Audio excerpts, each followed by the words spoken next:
നമസ്കാരം. ഇന്നത്തെ പത്രവിശേഷത്തിലേക്ക് എല്ലാവർക്കും സ്വാഗതം. നല്ലൊരു ദിനം ആശംസിക്കുകയാണ്. നമുക്ക് ആദ്യമായി മലയാള മനോരമ എങ്ങനെയാണ് ഇന്ന് വാർത്തകൾ വിന്യസിച്ചിരിക്കുന്നത് നോക്കാം. ഇതാണ് ഇന്നത്തെ മലയാള മനോരമയുടെ ഒന്നാം പുറം. അങ്ങനെ പറയുന്നത് ശരിയല്ല, കാരണം ഇന്ന് മലയാള മനോരമയ്ക്ക് രണ്ട് പത്രങ്ങളാണുള്ളത്.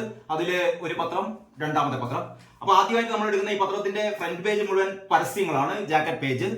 ഓണക്കാലമായതോടെ മിക്കവാറും പത്രങ്ങളൊക്കെ ഒന്നാം പേജിൽ പരസ്യത്തിന്റെ ജാക്കറ്റ് പേജുകളാണുള്ളത്.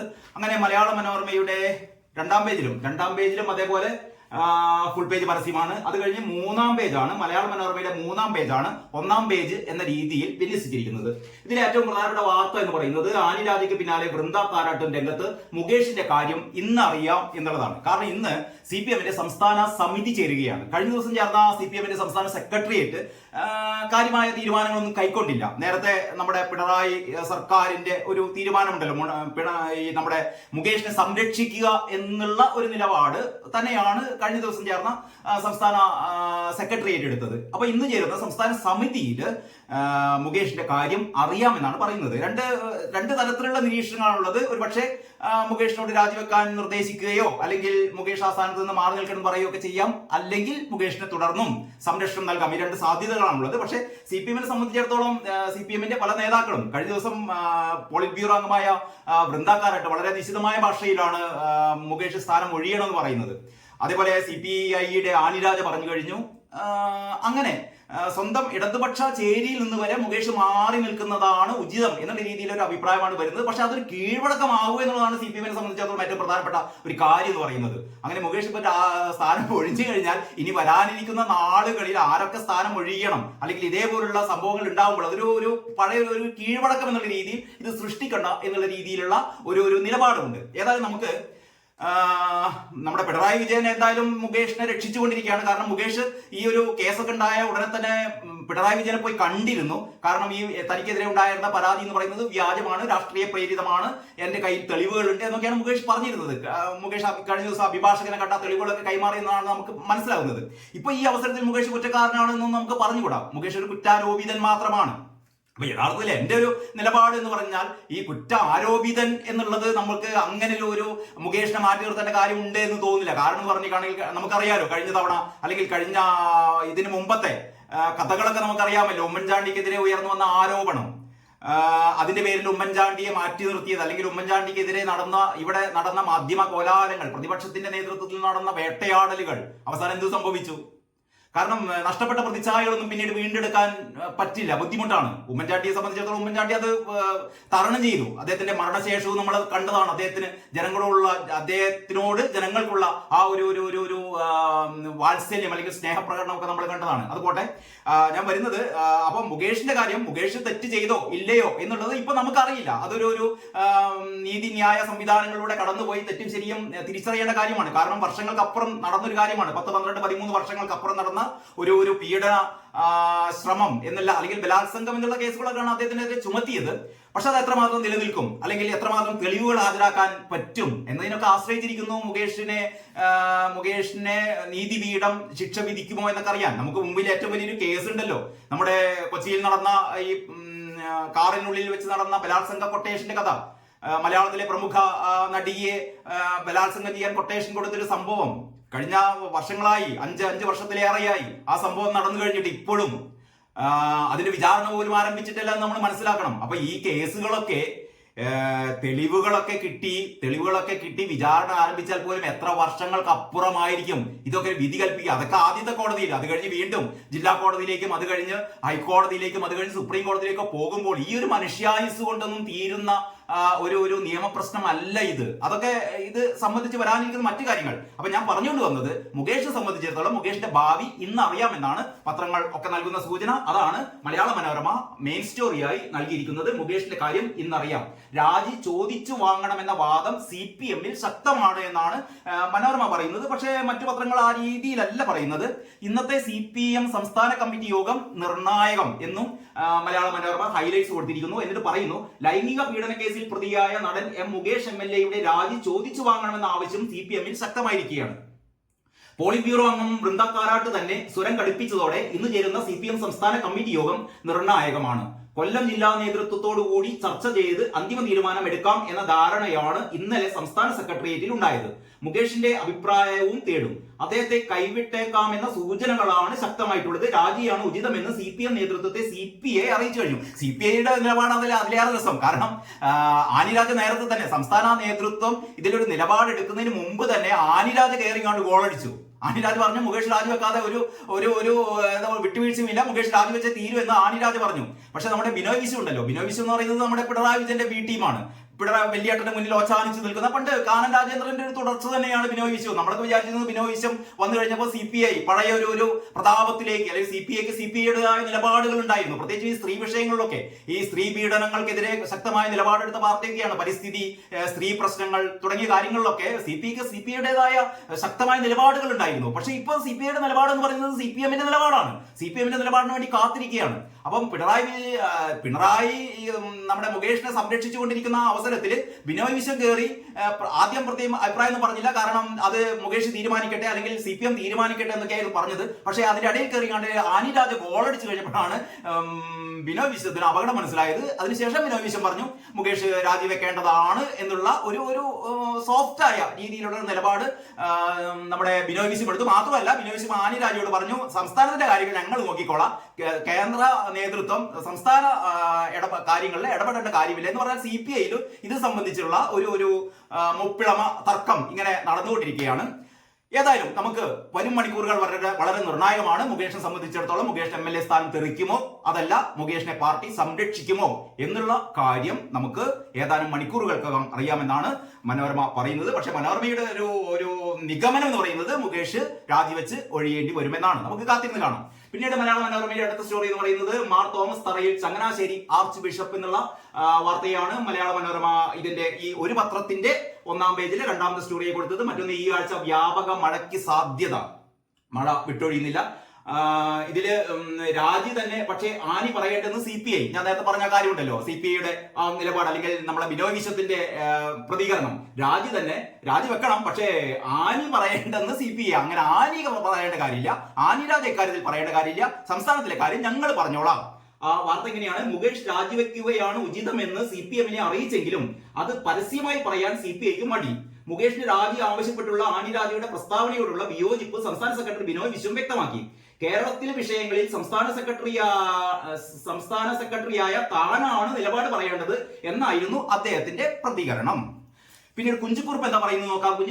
കുഞ്ചുകുറുപ്പിന്റെ പോക്കറ്റ് കാർട്ടൂണിൽ പറയുന്നത് ഇടതുപക്ഷ മൂല്യങ്ങൾ ഉയർത്തിപ്പിടിക്കാൻ CPMഉം CPIയും പ്രതിജ്ഞാബന്ധം എന്ന ബിനോയ് വിശ്വത്തിന്റെ ഒരു പ്രസ്താവനയാണ് കുഞ്ചുകുറുപ്പ് എന്ന് പറയുന്ന പോക്കറ്റ് കാർട്ടൂണിന് ആധാരമായത്. അതിന്റെ ഒരു കമന്റ് ഇങ്ങനെയാണ്: CPI വഴി CPMൽ എത്തി MLA ആയ മുകേഷിനും അതറിയാം. കാരണം മുകേഷ് MLA ആയത് മുകേഷ് CPIയിൽ നിന്നാണല്ലോ തുടക്കം. CPIയിൽ നിന്ന് തുടങ്ങി CPMലൂടെ MLA ആയ മുകേഷിന് ഇതൊക്കെ അറിയാം. പക്ഷേ മുകേഷിന് അറിയാവുന്നത് കൊണ്ടായിരിക്കാം ചിലപ്പോൾ മുകേഷ് രാജിവെക്കാതിരിക്കുന്നത്. കാരണം മുകേഷിന് അറിയാമല്ലോ ഇതിനേക്കാൾ വലിയ സ്ത്രീ പീഡകര്, ഇതിനേക്കാൾ വലിയ ഇത്തരത്തിലുള്ള കുത്തിത്തിരിപ്പ് ഉണ്ടാക്കിയവരൊക്കെ ഏറ്റവും താക്കോൽ സ്ഥാനങ്ങളിൽ ഇരിക്കുകയാണ്. നമുക്കറിയാലോ ശശിമാരുടെ കാര്യമൊക്കെ. മുഖ്യമന്ത്രിയുടെ ഓഫീസിൽ തന്നെയുടെ ഏറ്റവും വലിയ പെൺവേട്ടക്കാരൻ. അത് കഴിഞ്ഞാണ് നമ്മുടെ PK ശശിയുടെ കാര്യം. അദ്ദേഹം ബ്രാഞ്ച് കമ്മിറ്റിയിലേക്ക് തരം താഴ്ത്തിയിരിക്കുകയാണ്. ഒരുപാട് ആരോപണങ്ങളാണ് അദ്ദേഹത്തിനുള്ളത്. പക്ഷേ ഏറ്റവും അവസാന ആരോപണം എന്ന് പറയുന്നത് സ്ത്രീ വിഷയവുമായി ബന്ധപ്പെട്ടല്ല, മറ്റ് സാമ്പത്തിക തിരിമറികളാണ്. അല്ലെങ്കിൽ ജില്ലാ സെക്രട്ടറിയെ ഇത്തരത്തിലുള്ള സ്ത്രീപീഡന കേസിൽ കൊടുക്കാൻ വേണ്ടി ശ്രമിച്ചതാണ്. അതൊക്കെ ഒരു ഭാഗത്ത് നടക്കുന്നു. ഏതായാലും നമ്മുടെ മുകേഷ് വിഷയമാണ് കത്തിക്കയറിയിരിക്കുന്നത്. കാരണം നമുക്കറിയാം ഈ നമ്മുടെ ഹേമ കമ്മിറ്റി റിപ്പോർട്ടിന് പിന്നാലെയുണ്ടായ വെളിപ്പെടുത്തലുകളിൽ ആദ്യം ആരോപണമായി രംഗത്ത് വന്നത് നമ്മുടെ രഞ്ജിത്തിനെതിരെയായിരുന്നു. രഞ്ജിത്തിനെതിരെയുള്ള കേസുകൾ അതിൻ്റെതായ രീതിയിൽ നടക്കുന്നു. മാത്രമല്ല രഞ്ജിത്തിനെതിരെ ഒരു യുവാവ് കൂടി പീഡന ആരോപണം ഉന്നയിച്ചിട്ടുണ്ട്. അതാണ് ഏറ്റവും വലിയ രസം എന്ന് പറയുന്നത്. കാരണം ഒരു പ്രകൃതി വിരുദ്ധ ലൈംഗിക വീഴ്ചയ്ക്ക് ശ്രമിച്ചു എന്നൊക്കെയാണ് പരാതി. സെക്ഷൻ 377 ഒക്കെ നേരത്തെ തന്നെ റദ്ദാക്കിയതാണ്. അപ്പൊ അതിലൊന്നും കേസെടുക്കാനൊന്നും പറ്റില്ല. പിന്നെ ബലപ്രയോഗത്തിലൂടെ പ്രകൃതി വിരുദ്ധ പ്രവർത്തനം നടത്തി എന്നൊക്കെയാണ് ഈ യുവാവ് പറയുന്നത്. അത് ഇദ്ദേഹത്തിന്റെ പ്രസ്താവന കേട്ടാൽ തന്നെ, ഇയാളുടെ പ്രസ്താവന കേട്ടാൽ തന്നെ അറിയാം ഇത് ബലപ്രയോഗത്തിലൂടെയാണോ അല്ലയോ എന്നൊക്കെ. പിൻവാതിലൂടെ കയറി 5 സ്റ്റാർ ഹോട്ടലിലേക്ക് പിൻവാതിലൂടെ കയറി വരണം, അർദ്ധരാത്രി കയറി വരണം എന്നൊക്കെ പറഞ്ഞ് മറ്റേ നമ്മുടെ ടിഷ്യൂ പേപ്പറിലെ നമ്പറൊക്കെ എഴുതി കൊടുത്തു എന്ന് പറഞ്ഞാൽ അതിന്റെ ഉദ്ദേശത്തേക്ക് എല്ലാവർക്കും മനസ്സിലാവും. കാരണം നമ്മളൊന്നും പൊട്ടന്മാരല്ലല്ലോ. അപ്പൊ ഇതൊക്കെ ഒരു എന്താ പറയുക, കാറ്റുള്ളപ്പോൾ തൂക്കുക എന്നൊക്കെ പറഞ്ഞ പോലെ ഇങ്ങനെ ഒരു അവസരം വന്നു കഴിഞ്ഞപ്പോൾ കയറി ഓളടിക്കാൻ വേണ്ടിയിട്ട് ആ ഒരു യുവാവും വന്നു കഴിഞ്ഞു. തന്നെയും പീഡിപ്പിച്ചു എന്നത് പിടിച്ചുകൊണ്ടുപോയി പീഡിപ്പിച്ച പോലെയൊക്കെയാണ് പറയുന്നത്. മുറിയിലേക്ക് പിന്നാമ്പുറത്ത് കൂടി കയറി വരണമെന്ന് പറഞ്ഞു. ഈ മനുഷ്യൻ പിന്നാമ്പുറത്ത് കൂടി കയറി വന്നു. എന്നിട്ട് കുപ്പായ അടിക്കാൻ പറഞ്ഞു, കുപ്പായം അടിച്ചു. നഗ്നനാകാൻ പറഞ്ഞു, നഗ്നനായി. അത് കഴിഞ്ഞ് ഫോട്ടോ എടുത്തു, കണ്ണെഴുതി, പൊട്ട് തൊടിപ്പിച്ചു. ഇതൊക്കെ നിന്ന് കൊടുത്ത് വർഷങ്ങൾക്ക് ശേഷം 10-12 വർഷത്തിന് ശേഷം പറയാണ് അന്ന് ഇങ്ങനെയൊക്കെ സംഭവിച്ചു. അന്ന് എനിക്ക് പ്രായപൂർത്തി വന്നില്ല, പോക്സോ കേസ് കൂടി ചുമത്താനുള്ള ഒരു വകുപ്പാണെന്ന് തോന്നുന്നു. അത് കഴിഞ്ഞ് ഈ രഞ്ജിത്ത് അത് തന്റെ ഒരു പ്രണയിനിയായ നടി, അതൊക്കെ മലയാളികളോട് പ്രത്യേകിച്ച് പേര് പറയേണ്ട കാര്യമൊന്നുമില്ല. അതൊക്കെ സിനിമ മേഖലകളിൽ മാത്രമല്ല, അത് നമ്മുടെ ഒരു പൊതു ഇടങ്ങളിലൊക്കെ അതിലൊന്നും വലിയ തെറ്റൊന്നും പറയാനില്ല. കാരണം രഞ്ജിത്തിനെ സംബന്ധിച്ചിടത്തോളം രഞ്ജിത്ത് ഈ തരത്തിലുള്ള ഒരു പെൺവേട്ടയുടെ കാര്യമൊന്നും നേരത്തെ നമ്മൾ മനസ്സിലാക്കിയിരുന്നില്ല. സൗഹൃദങ്ങൾ ഉണ്ടാകാം, ഒരുപാട് സൗഹൃദങ്ങൾ ഉണ്ടാകാം. അങ്ങനെ മുകേഷിന് സൗഹൃദത്തിലുള്ള ഒരു നടിക്ക് ഈ ഫോട്ടോ അയച്ചു കൊടുത്തു. അപ്പം ഫോട്ടോ കൊള്ളാവുന്ന ഫോട്ടോ എന്ന് നടിയും പറഞ്ഞു. എല്ലാവരും ഈ സന്യാസി വര്യന്മാരൊന്നും അല്ലല്ലോ ഈ സിനിമയിലുള്ള ആൾക്കാര്. അപ്പൊ ഇങ്ങനെ പോകുന്ന കഥകൾ, ഓരോ ദിവസവും പുതിയ ആരോപണങ്ങൾ വരികയാണ്. ഇതുകൊണ്ടൊക്കെ സംഭവിക്കാൻ പോകുന്നത് എന്താ വെച്ചാൽ യഥാർത്ഥ ആരോപണം, യഥാർത്ഥ സ്ത്രീ പീഡകരൊക്കെ ഇവിടെ രക്ഷപ്പെടാൻ പോവുകയാണ്. കാരണം മലവെള്ളം പോലെ ഇത്തരത്തിലുള്ള നെല്ലും പതിരും വേർതിരിച്ചെടുക്കാനാവാത്ത വിധത്തിലുള്ള ആരോപണങ്ങളുടെ കുത്തൊഴുക്കാണ് വരുന്നത്. ഇതിനൊക്കെ എന്ത് തെളിവ് എന്ന് ചോദിച്ചാൽ തെളിവൊക്കെ എവിടെ പോയി തപ്പാനാണ്? ഇപ്പൊ സിദ്ദീഖിനെതിരെ നമ്മുടെ ഈ 8 വർഷം മുമ്പാണ് സിദ്ദീഖ് സിനിമയിൽ അവസരം കൊടുക്കാന്ന് പറഞ്ഞത് ഒരു യുവനടിയെ പീഡിപ്പിച്ചു എന്നൊക്കെ പറയുന്നത്. ഈ ഹോട്ടലിലൊക്കെ സിദ്ദീഖ് താമസിച്ചിരുന്ന ഹോട്ടലിലൊക്കെ എന്താ പറയാ, പോലീസ് സംഘം തെളിവെടുത്തു എന്നൊക്കെ പറയുന്നത്. ആ പ്രസ്തുത തീയതിക്ക് സിദ്ദീഖ് അവിടെ റൂം എടുത്തു എന്നുള്ളത് രജിസ്റ്ററിൽ നിന്ന് വ്യക്തമാണ്. അത്രയേ ഉള്ളൂ. സിദ്ദീഖ് അവിടെ റൂം എടുത്തിരുന്നു. ആ നടി അവിടെ എത്തിയോ എന്നുള്ളതിന് വരെ തെളിവുകളില്ല. കാരണം അക്കാലത്ത് ഈ സന്ദർശക രജിസ്റ്ററുകൾ സൂക്ഷിക്കാറില്ലായിരുന്നു എന്നാണ് പറയുന്നത്. ആ 8 വർഷം മുമ്പ് സന്ദർശക രജിസ്റ്ററുകൾ ഇല്ലായിരുന്നു. ഇനി സന്ദർശക രജിസ്റ്ററുകൾ 8 വർഷം മുമ്പ് ഉണ്ടായിരുന്നു തന്നെ അതിൽ എല്ലാവരെയും നിർബന്ധിച്ച്, നമുക്കറിയാം ഈ എല്ലാ സന്ദർശകരെയും നിർബന്ധിച്ച് പേരെഴുതി ഒപ്പിടിപ്പിച്ചിട്ടൊന്നല്ല ഈ ഹോട്ടലിനുള്ളിലേക്ക് കടത്തിവിടുക. അപ്പോൾ ആ നടി അന്ന് അവിടെ പോയിരുന്നു എന്നറിയില്ല. ഇനി നടി പോയാൽ തന്നെ നടിയും ഈ സിദ്ദീഖും ഒരേ ദിവസം ഈ പറയുന്ന ഹോട്ടലിൽ ഉണ്ടായിരുന്നു. എന്നാൽ തന്നെയും സിദ്ദീഖ് ഈ നടിയോട് അപമര്യാദയെ പെരുമാറിയോ, ഏത് രീതിയിലാണ് പെരുമാറിയത്, ബലാത്സംഗം ചെയ്തു തുടങ്ങിയ കാര്യങ്ങൾക്കൊക്കെ എന്ത് തെളിവ്, എങ്ങനെയാണ് തെളിവ് സംഘടിപ്പിക്കുന്നുള്ള എനിക്ക് മനസ്സിലാകുന്നില്ല. അപ്പൊ ഈ കേസുകളൊക്കെ ഈ നമ്മുടെ ചാനലുകൾക്ക് റേറ്റിംഗ് കൂട്ടാൻ വേണ്ടിയിട്ട് ഒരു മസാല കഥകൾ, സീരിയലൊന്നും കാണലൊക്കെ ആൾക്കാർ നിർത്തി. ആൾക്കാർ ഇപ്പോൾ വൈകുന്നേരത്തല്ല ഈ ത്രൂ ഔട്ട് വന്നുകൊണ്ടിരിക്കുന്ന ഈ മസാല കഥകൾ കാണാൻ വേണ്ടിയിട്ട് അതിനനുസരിച്ച് ഇവർ ഇത്തരത്തിലുള്ള പുതിയ ആൾക്കാരുടെ പിന്നാലെ ചെന്ന്, മൈക്കുമായി പിന്നാലെ ചെന്ന് പറയിപ്പിക്കുകയാണ്. പറയൂ അന്ന് നിങ്ങൾക്ക് എന്തെങ്കിലും തരത്തിലുള്ള പീഡനം ഉണ്ടായിട്ടുണ്ടോ? നിങ്ങൾക്കില്ലെങ്കിൽ മറ്റാർക്കെങ്കിലും അത്തരത്തിലുള്ള പീഡന ശ്രമങ്ങൾ ഉണ്ടായിട്ടുണ്ടോ? നോക്കിയാൽ കുറ്റം, തൊട്ടാൽ കുറ്റം, അങ്ങനെ ഈ കഥകൾ ഇങ്ങനെ നീളുകയാണ്. അപ്പോൾ ഞാൻ പറയേണ്ടത് ഒറ്റ കാര്യം മാത്രമേ ഉള്ളൂ. ഇതിന്റെ ഇടയിൽ ഏറ്റവും ജെന്യൂനായ പരാതികൾ മൂടിപ്പോകുന്നു. ഇവിടെയാണ് ഏറ്റവും പ്രധാനപ്പെട്ട കാര്യം നമ്മൾ ശ്രദ്ധിക്കേണ്ടത്. അപ്പോൾ കേസുകളൊക്കെ നടക്കട്ടെ. ഏതായാലും ഇന്നും മിക്കവാറും പത്രങ്ങളുടെ ഒക്കെ ഏറ്റവും പ്രധാനപ്പെട്ട വാർത്ത എന്ന് പറയുന്നത് ഇത് തന്നെയാണ്. ഹൈക്കോടതിയൊക്കെ ഇന്ന് ഏറ്റവും നിശിതമായ ഭാഷയിലാണ് വയനാട് ഉരുൾപൊട്ടലിനെ സംബന്ധിച്ചുണ്ടായ നമ്മുടെ ഈ പുനരധിവാസ പ്രവർത്തനങ്ങളെയൊക്കെ അതിനിശിതമായി വിമർശിച്ചത്. കാഫിർ സ്ക്രീൻഷോട്ടിനെ കുറിച്ചുള്ള വാർത്തകളുണ്ട്. അങ്ങനെ ഒരുപാട് ഏറ്റവും ശ്രദ്ധേയമായ വാർത്തകളുണ്ട്. വിലക്കയറ്റം ഒരു ഭാഗത്ത് വർദ്ധിച്ചുകൊണ്ടിരിക്കുകയാണ്. ഓണം വരാൻ പോകുന്നു. നമ്മുടെ സാമ്പത്തിക പ്രതിസന്ധി അതിരൂക്ഷം. അങ്ങനെ ഒരുപാട് ജീവൽ പ്രശ്നങ്ങൾ ഒരു ഭാഗത്ത് കിടക്കുമ്പോൾ ഇപ്പോഴും സിനിമാ മേഖലയിലെ ഇത് കേട്ട പേർക്ക് സിനിമാ മേഖലയിൽ മാത്രമേ സ്ത്രീ പീഡനമുള്ളൂ എന്ന്. എന്റെ ഏറ്റവും അടുത്ത സുഹൃത്തായ ഒരു സിനിമാ സംവിധായകൻ, ഒരു പുതിയ സംവിധായകനാണ് അദ്ദേഹം ഒരു സിനിമയെ സംവിധാനം ചെയ്തിട്ടുള്ളൂ.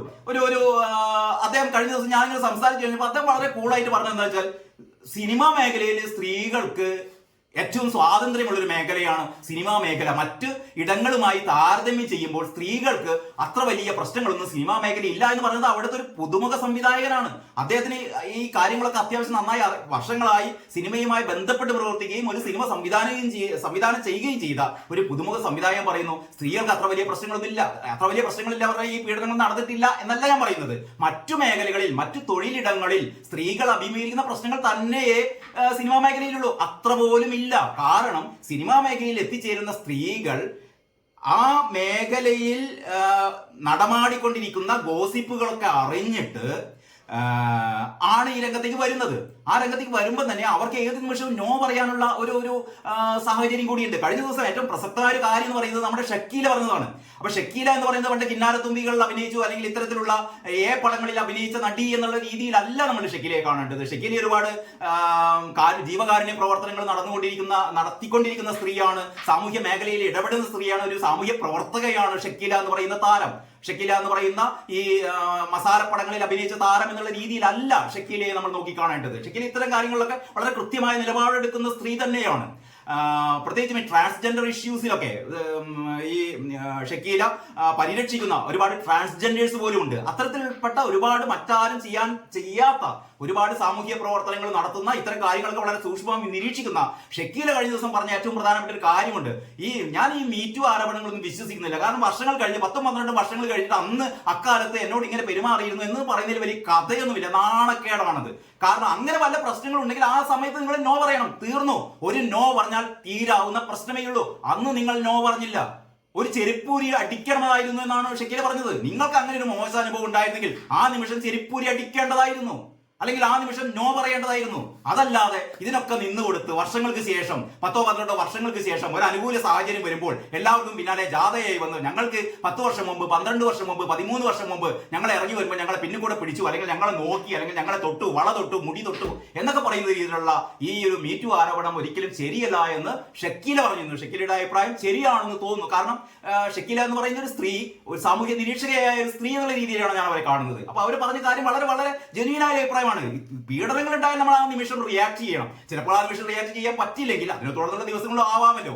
ഈ ഒരു ഹേമ കമ്മിറ്റി റിപ്പോർട്ട് വരുന്നവരെ, റിപ്പോർട്ട് പുറത്തു വന്നിട്ടില്ല, അതാണ് ഏറ്റവും വലിയ രസം. ഹേമ കമ്മിറ്റി റിപ്പോർട്ട് പുറത്തു വന്നിട്ടില്ല. അതിലെ ആരൊക്കെയാണ് അതിലെ കുറ്റാരോപിതർ എന്ന് നമുക്കറിയില്ല, ആർക്കൊക്കെതിരെയാണ് മൊഴി നൽകിയെന്നറിയില്ല. അത് ആ റിപ്പോർട്ടിന്റെ പശ്ചാത്തലത്തിൽ അതല്ലാത്ത രീതിയിലുള്ള ആരോപണങ്ങളാണ് ഇപ്പോൾ നമ്മൾ കേട്ടുകൊണ്ടിരിക്കുന്നത്. അപ്പോൾ ഇപ്പോൾ മൗനം പാലിക്കുന്ന പല സൂപ്പർ താരങ്ങൾക്കെതിരെയും ഒരുപക്ഷെ ഹേമ കമ്മിറ്റി റിപ്പോർട്ടിൽ പരാമർശങ്ങൾ ഉണ്ടാവാം, നമുക്കറിയില്ല. ഏതായാലും കേന്ദ്ര സർക്കാർ ഈ റിപ്പോർട്ട് പൂർണ്ണമായ ഹേമ കമ്മിറ്റി റിപ്പോർട്ട് തങ്ങൾക്ക് തരണമെന്നാണ് ദേശീയ വനിതാ കമ്മീഷൻ ആവശ്യപ്പെട്ടിരിക്കുന്നത്. അപ്പോൾ മിക്കവാറും പിണറായിയുടെ കയ്യിൽ നിന്ന് റിപ്പോർട്ട് കൊണ്ടിട്ട് നരേന്ദ്രമോദിയുടെ സർക്കാർ റിപ്പോർട്ട് കൊണ്ട് പോകും. അപ്പൊ അവരുടെ കയ്യിലേക്ക് മിക്കവാറും റിപ്പോർട്ട് ഏതാനും ദിവസങ്ങൾക്കുള്ളിൽ വിശദമായ റിപ്പോർട്ട് ഉണ്ടാകുക, അവർ തീരുമാനിക്കും ഇത് എന്ത് ചെയ്യണമെന്ന്. അങ്ങനെയൊക്കെയാണ് കാര്യങ്ങൾ പോകുന്നത്.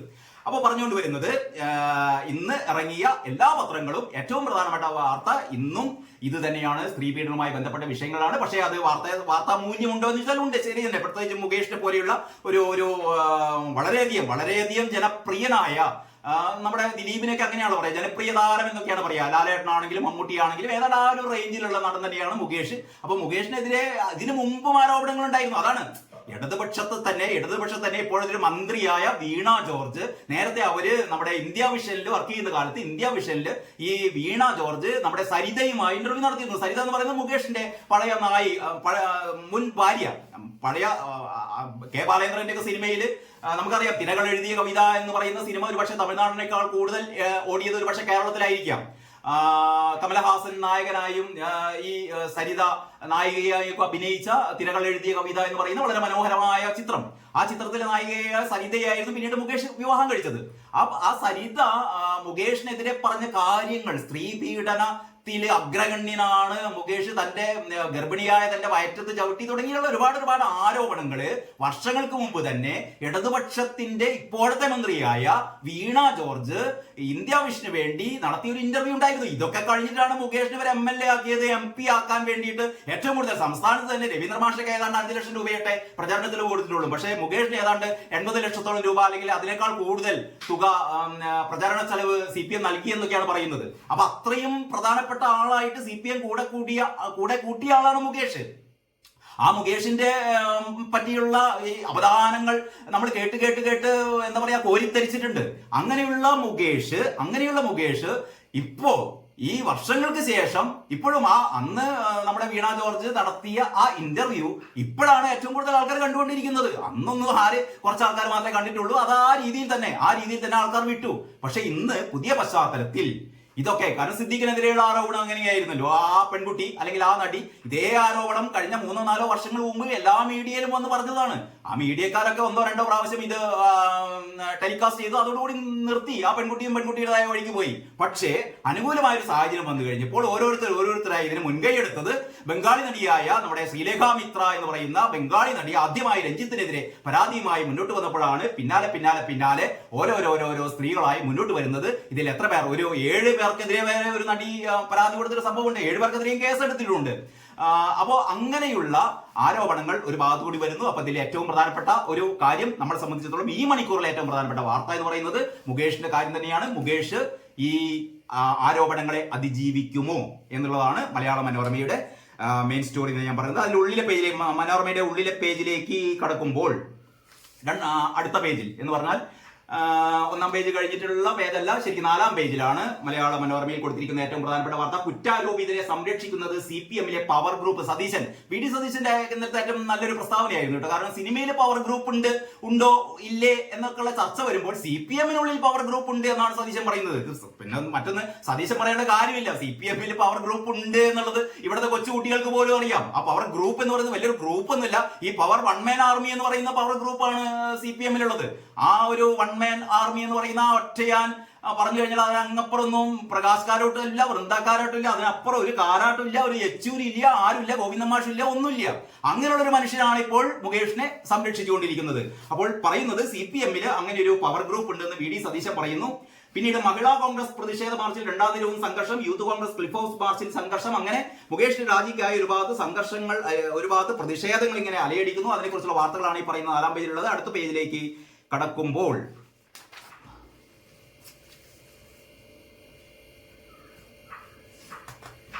അർജുൻ ആയങ്കി അടക്കം 8 പേർക്ക് 5 വർഷം തടവ്. BJP പ്രവർത്തകരെ ആക്രമിച്ച കേസ് അർജുൻ ആയങ്കി അടക്കം 8 പേർക്ക് 5 വർഷം തടവ് എന്നുള്ള വാർത്തയുണ്ട്. സംഘപരിവാർ സമന്വയ ബൈഠക് ഇന്നു മുതൽ, ഏറ്റവും പ്രധാനപ്പെട്ട ഒരു വാർത്തയാണ്. RSS ശതാബ്ദി ആഘോഷം 2025 വിജയദശമി മുതൽ, അതായത് അടുത്ത വർഷം വിജയദശമി മുതൽ 2026 വിജയദശമി വരെയുള്ള ഒരു വർഷക്കാലമാണ് RSSന്റെ 100ാം പിറന്നാളായി ആഘോഷിക്കുന്നത്. അപ്പൊ സംഘപരിവാർ സംഘടനകളുടെ അഖിലേന്ത്യാ സംയുക്ത യോഗം സമന്വയ ബൈഠക് ഏക വ്യക്തി നിയമവും ബംഗ്ലാദേശിൽ ന്യൂനപക്ഷങ്ങൾക്കെതിരെ നടക്കുന്ന അക്രമങ്ങളും ചർച്ച ചെയ്യും. 3 ദിവസത്തെ സമന്വയ ബൈഠക് ഇന്ന് രാവിലെ 9-ന് വാളയാർ അഹല്യ ക്യാമ്പസിൽ ആരംഭിക്കും. അങ്ങനെ സംഘപരിവാറിന്റെ സമന്വയ ബൈഠക് ആരംഭിക്കുകയാണ്. ഒരുപക്ഷെ കേരളത്തില് BJP-യുടെ വരാനിരിക്കുന്ന ഉപതെരഞ്ഞെടുപ്പുകളൊക്കെ ഉണ്ടല്ലോ, അതിലൊക്കെ BJP-യുടെ ഒരു നില കൂടുതൽ ഭദ്രമാക്കാനുള്ള ഒരു രാഷ്ട്രീയ തീരുമാനങ്ങളും അതിനുള്ള പ്രവർത്തന പരിപാടികളും ഒക്കെ ഈ ബൈഠക്കിൽ കൈക്കൊള്ളുമെന്നാണ് നമ്മൾ കരുതുന്നത്. അത് മാത്രമല്ല, അത് അജണ്ട, അതൊരു ചെറിയ കാര്യം മാത്രമാണ്. മാത്രമല്ല, ഒരു വർഷം നീണ്ടു നിൽക്കുന്ന എങ്ങനെയാണ് ഈ പറയുന്ന രാഷ്ട്രീയ സ്വയം സേവക സംഘത്തിന്റെ തുടർന്നുള്ള പ്രവർത്തനങ്ങൾ, അതിന്റെ വിശദമായ ഒരു റിപ്പോർട്ട് ഞാൻ മറ്റൊരു പത്രത്തിൽ കണ്ടു.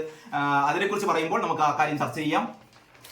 മറ്റൊന്ന്, രാജിവെക്കില്ല, മണിപ്പൂരിൽ സമാധാന ചർച്ച തുടങ്ങും, ബീരേൻ സിംഗ് എന്ന് പറയുന്ന വാർത്ത. മറ്റൊന്നതാ ഞാൻ നേരത്തെ പറഞ്ഞ കാഫിർ സ്ക്രീൻഷോട്ട്, റിബേഷിനെതിരെ വിദ്യാഭ്യാസ വകുപ്പ് അന്വേഷിക്കണം. ഈ പറയുന്ന 8-ാം പേജിൽ ഒരു 3 കോളത്തിലേക്ക് വാർത്ത ചുരുങ്ങിയിട്ടോ. യഥാർത്ഥത്തിൽ 1-ാം പേജിൽ വരേണ്ട വാർത്തയായിരുന്നു ഇത്. ഈ പറയുന്ന സ്ത്രീ പീഡനങ്ങളൊക്കെ വന്നു കഴിഞ്ഞപ്പോഴാണ് ഏറ്റവും ഇവിടെ വർഗീയതക്ക് തിരികൊളുത്തിക്കൊണ്ട് CPM-ലെ DYFI നേതാക്കന്മാർ അല്ലെങ്കിൽ CPM-ലെ യുവ നേതാക്കന്മാർ സൈബർ ഗ്രൂപ്പുകൾ, സൈബർ കടന്നലുകൾ ഒക്കെ കാട്ടിക്കൂട്ടിയ ഒരു തനി തെമ്മാടിത്തം, അതിൽ കുറഞ്ഞൊരു വാക്കതിനില്ല. പക്ഷെ അത് ഇപ്പോഴും ആരാണ് അതിന്റെ ഉപജ്ഞാതാവ് എന്ന് മാത്രമേ അറിയാനുള്ളൂ. ആ ഒരു വാർത്തയെ സംബന്ധിച്ച് കാഫിർ സ്ക്രീൻഷോട്ട്, റിബേഷിനെതിരെ വിദ്യാഭ്യാസ വകുപ്പ് അന്വേഷണം. റിബേഷ് എന്ന് പറയുന്നത് റിബേഷ് രാമകൃഷ്ണൻ എന്ന് പറഞ്ഞ ആളിലാണ് ഈ അന്വേഷണം അവസാനം എത്തിച്ചേർന്നത്. റിബേഷ് രാമകൃഷ്ണനാണ് ഏറ്റവും ആദ്യം ഈ സ്ക്രീൻഷോട്ട് പ്രചരിപ്പിച്ചതെന്നാണ് പിണറായി പോലീസിന്റെ കണ്ടെത്തൽ. വേറെ BJP-ക്കാരോ അല്ലെങ്കിൽ കോൺഗ്രസ്സുകാരോ പറഞ്ഞ കാര്യമല്ല. പക്ഷേ ഇത് സൃഷ്ടിച്ചത്, ഇതൊരു ആദ്യമായി ഉണ്ടാക്കിയത് റിബേഷ് ആണ് എന്നിവർ കണ്ടെത്തിയിട്ടില്ല. ഇതിനു വേണ്ടിയിട്ടാണ് റിബേഷിന്റെ ഫോറൻസിക് പരിശോധനയ്ക്ക് അയച്ചത്. കാത്തിരിക്കുകയാണ്. ഇതൊക്കെ ഏതാനും ദിവസങ്ങൾക്കുള്ളിൽ അന്വേഷിച്ച് കണ്ടുപിടിക്കേണ്ട കാര്യങ്ങളാണ്. ഇത് നമ്മുടെ തിരഞ്ഞെടുപ്പ് അല്ലെങ്കിൽ ഈ ഒരു സംഭവം കഴിഞ്ഞിട്ട് തന്നെ ഏതാണ്ട് 5 മാസം കഴിയുന്നു. 5 മാസം കഴിഞ്ഞിട്ടും ഇപ്പോഴും എവിടെയും എത്താത്തൊരു സ്ഥിതിക്കാണ് ഹൈക്കോടതിക്ക് ഇടപെടേണ്ടി വന്നത്. ആ ഒരു പശ്ചാത്തലത്തിലാണ് നമ്മുടെ വടകര മണ്ഡലത്തിലെ ലോക്സഭാ തെരഞ്ഞെടുപ്പുമായി ബന്ധപ്പെട്ട് കാഫിർ സ്ക്രീൻഷോട്ട് വിവാദത്തിൽ സ്കൂൾ അധ്യാപകനും DYFI നേതാവുമായ റിബേഷ് രാമകൃഷ്ണനെതിരെ വകുപ്പ് തല അന്വേഷണത്തിന് തീരുമാനം. അതായത് വിദ്യാഭ്യാസ വകുപ്പിൽ വകുപ്പ് തല അന്വേഷണം. കാരണം ഇയാൾ അധ്യാപകനായിരിക്കെ ഇയാൾ എങ്ങനെയാണ് ഇത്തരത്തിലുള്ള വർഗീയ വിഷം വമിപ്പിക്കുന്ന ഒരു സ്ക്രീൻഷോട്ട് എങ്ങനെയാണ് പ്രചരിപ്പിക്കുക എങ്ങനെയാണ് ഇത് സൃഷ്ടിക്കുക എന്നുള്ളത് പറയാറായിട്ടില്ല. ഇതാണ് സൃഷ്ടിച്ചത് എന്നുള്ള എന്താ പറയാ തെളിവുകൾ പോലീസിന് കിട്ടിയിട്ടില്ല.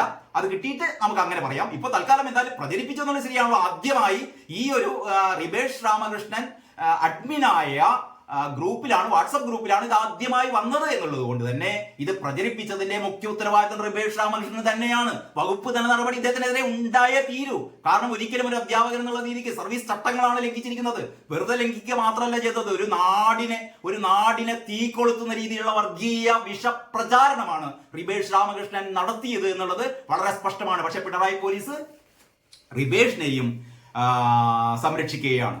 അപ്പൊ ഇങ്ങനെയാണ് മലയാള മനോരമയുടെ ആദ്യത്തെ ഒരു പത്രം. നമുക്ക് ഇനി അടുത്ത രണ്ടാമത്തെ മലയാള മനോരമയുടെ പത്രമാണ് ഇത്. ഇങ്ങനെയാണ് ഇതിന്റെ ഒന്നാം പേജ്. ക്യാമ്പ് പോരാ വീട് വേണം എന്നുള്ളതാണ് ഇതിന്റെ മെയിൻ സ്റ്റോറി. ഉരുൾപൊട്ടൽ ദുരിതബാധിതർക്കായി ഹൈക്കോടതി. ഏതായാലും രണ്ടാമത്തെ പത്രത്തിൽ തന്നെയെങ്കിലും മലയാള മനോരമ ഏറ്റവും പ്രധാനപ്പെട്ട വാർത്ത മെയിൻ സ്റ്റോറി ആയിട്ട് തന്നെ കൊടുത്തിരിക്കുന്നു. അതിൽ പറയുന്നത് ഒരാഴ്ച സമയപരിധി, റിസോർട്ട് ഉൾപ്പെടെ ഏറ്റെടുക്കാം, ആശുപത്രി ബില്ലുകൾ സർക്കാർ നേരിട്ടായി എന്ന് പറഞ്ഞാൽ ദുരിതാശ്വാസ ക്യാമ്പുകളിൽ ഇനി ഒരു മനുഷ്യരെ പോലും ദുരിതാശ്വാസ ക്യാമ്പുകളിൽ പാർപ്പിക്കാൻ പാടില്ല. ഇവർക്ക് ഏറ്റവും സൗകര്യപ്രദമായ വേണമെങ്കിൽ റിസോർട്ട് തന്നെ പിടിച്ചെടുത്ത് അവിടെ താമസിപ്പിക്കണമെന്നാണ് ഹൈക്കോടതി സർക്കാരിനോട് നിർദ്ദേശം നൽകിയിരിക്കുന്നത്. സർക്കാർ ഈ പുനരധിവാസ പ്രശ്നത്തിൽ വളരെ വളരെ വളരെ വളരെ ഇഴഞ്ഞിട്ടാണ് സർക്കാരിന്റെ പോക്ക് എന്നുള്ളത് പറയാതെ വയ്യ.